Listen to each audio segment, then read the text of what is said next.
અધ્યાય 4 જ્ઞાન કર્મ સંન્યાસો શ્લોક 21 ભાગ 2.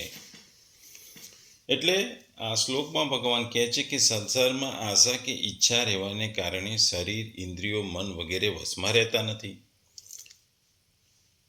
આ શ્લોકમાં 89 પદથી એ બતાવ્યું છે કે કર્મયોગીમાં આશા કે ઈચ્છા હોતી નથી. આથી તેના શરીર, ઇન્દ્રિયો અને અંતઃકરણ આપમેળે વશમાં રહે છે. તેમના વશમાં રહેવાથી તેના દ્વારા થતી નકામી ક્રિયાઓ કોઈ થતી નથી. અહીંયા આગળ કહે છે કે કર્મયોગી જો સંન્યાસી હોય તો તે બધી જાતના ભોગ સામગ્રીના સંગ્રહને સ્વરૂપને ત્યાગ કરી દે છે. જો તે ગૃહસ્થ તો તે ભોગ બુદ્ધિ એટલે પોતાના સુખ માટેની કોઈ પણ સામગ્રીનો સંગ્રહ નથી કરતો. તેથી તેની પાસે જે કંઈ સામગ્રી હોય તેને એ પોતાની અને પોતાના માટે ન માનીને સંસાર અને સંસારના લોકો માટેની જ માને છે તથા સંસારના સુખમાં જ એ તમામ સામગ્રીઓનો ઉપયોગ કરે છે.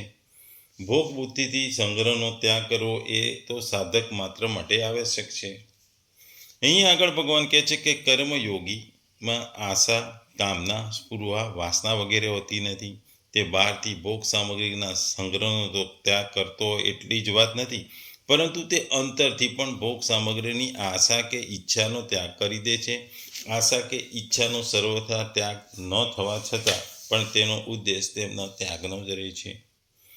અહીં ભગવાન શારીરમ કર્મ, શરીર સંબંધી કર્મના બે અર્થ થાય છે. એક તો શરીરથી થવાવાળું કર્મ અને બીજું શરીરના નિર્વાહ માટે કરવામાં આવતું કર્મ. શરીરથી થવાવાળી કર્મની વાતમાં 5મા અધ્યાયમાં 11મા શ્લોકમાં પણ આવશે, જેનું તાત્પર્ય એ છે કે સઘળા કર્મો કેવળ શરીર, ઇન્દ્રિયો, મન અને બુદ્ધિ દ્વારા થઈ રહ્યા છે. મારો તેમની સાથે કોઈ પણ સંબંધ નથી તેવું માની કર્મયોગી અંતઃકરણની શુદ્ધિ માટે કર્મો કરે છે. પરંતુ અહીં આવેલો શ્લોક નિવૃત્તિ પરક છે. એટલે અહીં ઉપયુક્ત પદનો અર્થ શરીર નિર્વાહને માત્ર માટે કરવામાં આવ્યો છે. એટલે કે આવશ્યક કર્મ જેવા કે ખાવા, પીવા, શૌચ, સ્નાન વગેરે માનવું એ યોગ્ય છે.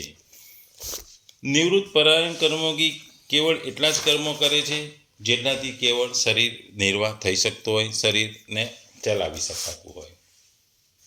અહીંયા આગળ કહે છે કે જે કર્મો કરવા અથવા ન કરવા સાથે પોતાનો કિંચિત માત્ર પણ સંબંધ રાખે છે તે પાપને અર્થાત જન્મરૂપી બંધનને પ્રાપ્ત થાય છે.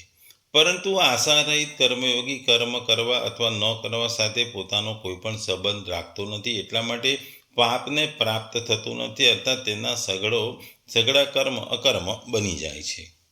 નિવૃત્ત પરાયણ હોવા છતાં પણ કર્મયોગથી કદાપી આળસ પ્રમાદ નથી કરતો. આળસ પ્રમાદનો પણ ભોગ હોય છે. એકાંતમાં એમ પડ્યા રહેવાથી આળસનો ભોગ થાય છે. શાસ્ત્ર વિરુદ્ધ નિરર્થક કર્મો કરવાથી પ્રમાદનો ભોગ થાય છે. આ રીતે નિવૃત્તિમાં આળસના સુખનો અને શાસ્ત્ર વિરુદ્ધ પ્રવૃત્તિના પ્રમાદના સુખનો ભોગ થઈ શકે છે. આથી આળસ પ્રમાદથી મનુષ્ય પાપને પ્રાપ્ત થાય છે. પરંતુ બહુ જ થોડા કર્મો કરવા છતાં નિવૃત્તિ પરાયણ કર્મયોગીમાં કિંચિત માત્ર પણ આળસ કે પ્રમાદ હોતો નથી. જો કિંચિત માત્રામાં પણ આળસ પ્રમાદ આવે તો કિલબિષમ ન આપનોતી કહેવાનું બનત જ નહીં. તેથી યત ચિત્તાત્મા અર્થાત તેના શરીર, ઇન્દ્રિયો અને અંતઃકરણ વશમાં છે, એટલા માટે તેનામાં આળસ પ્રમાદ આવી શકતા નથી. અહીં ભગવાન કહે છે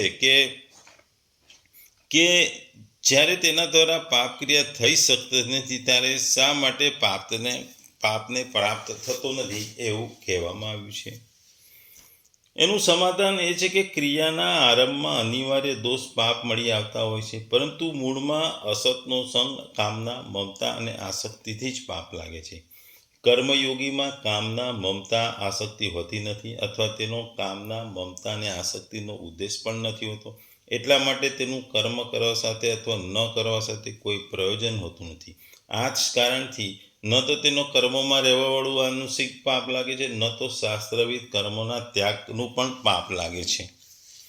બીજી આગળ શંકા થઈ કે 3જા અધ્યાયમાં ભગવાન સિદ્ધ પુરુષને પણ પોતાના માટે કોઈ કર્તવ્ય બાકી ન રહેવા છતાં પણ લોક સંગ્રહ માટે કર્મો કરવાની પ્રેરણા કે સલાહ આપે છે.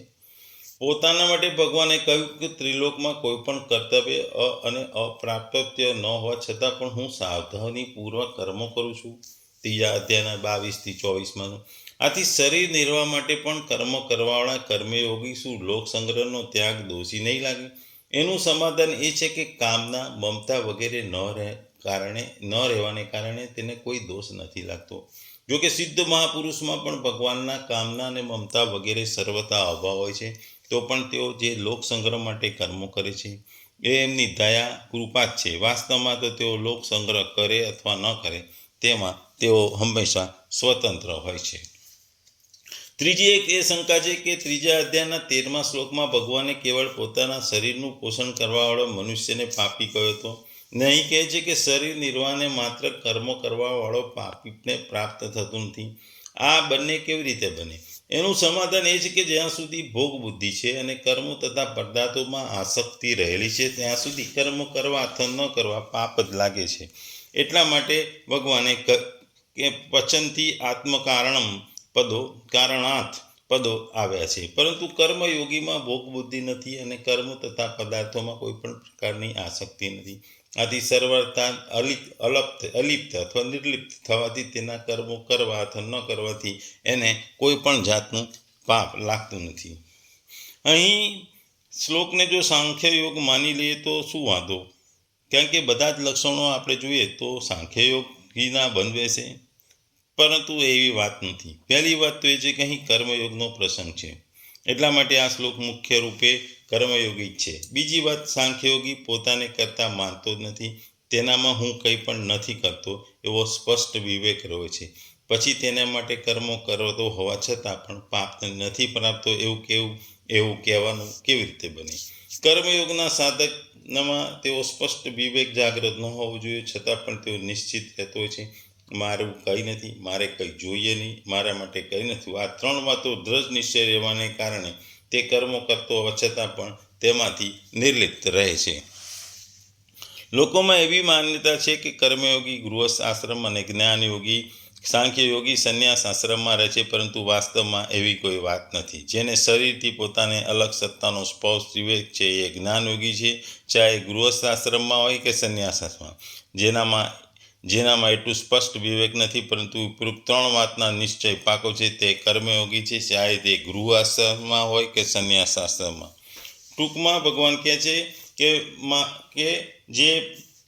જે કર્મયોગી છે એ પોતાના પ્રયાસોથી સફળ ફળોના પ્રભાવથી મુક્ત રહેશે. એક જ પશુની જેમ તેનો પોતાના શરીર ઉપર કોઈ પણ અધિકાર હોતો નથી. કોઈ પણ વખત પશુનો નિર્દય માલિક તેને મારી નાખે છે, છતાં પણ કોઈ પશુ વિરોધ નથી કરતો. એવી જ વાત આ કર્મયોગીની છે કે એ પોતે કર્મ તો કરતો રહેશે, પણ એના ફળની આશા કે આસક્તિ કે મમતા કે દ્વેષ કે રાગ દ્વેષ નથી હોતો. એટલે એને લીધે એને કોઈ પણ એના જે કર્મનું પાપ લાગતું નથી. એ હંમેશા પૂર્ણતાને પામે છે.